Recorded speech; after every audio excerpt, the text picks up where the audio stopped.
Hello everyone and welcome back to our channel. In today's video, we are going to delve into some recent developments in the world of cryptocurrency, specifically focusing on South Korea's response to the rise of crypto-related crimes.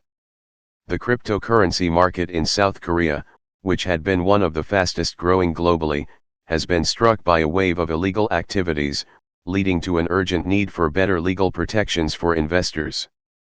As a result, the South Korean government has launched an interagency investigation unit dedicated to tackling cryptocurrency crimes.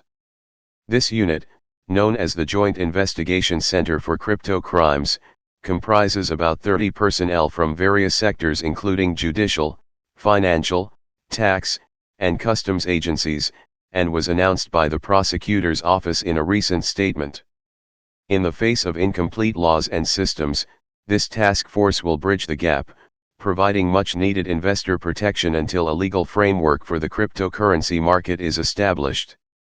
Cryptocurrency-related crimes in South Korea have surged by 118% over the past 5 years, resulting in damages amounting to 1.02 trillion won, or about $798 million in 2022 alone. The types of crimes vary from price manipulations and illegal foreign exchange transactions to Ponzi schemes. The task force will focus especially on cryptocurrencies with high price volatility or those delisted for illegal trading practices, tax evasion, unauthorized foreign exchange transfers, and money laundering.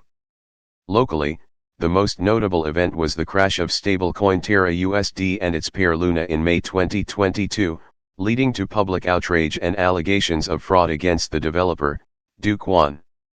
Kwon, who is now a global fugitive apprehended in Montenegro, is also facing fraud charges in the United States. Meanwhile, across local cryptocurrency exchanges, suspected crime-related transactions have skyrocketed by 1,263%, from 66 in 2021 to 900 in 2022. With these escalating concerns and this proactive move from the South Korean government, it's clear that the future of cryptocurrency in the country, and indeed around the world, hangs in a delicate balance. We will be closely monitoring these developments. But for now, that's all we have for you today. Please don't forget to like, share, and subscribe to our channel. Until next time, stay safe and stay informed.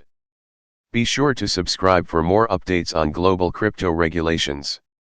Catch you in the next video.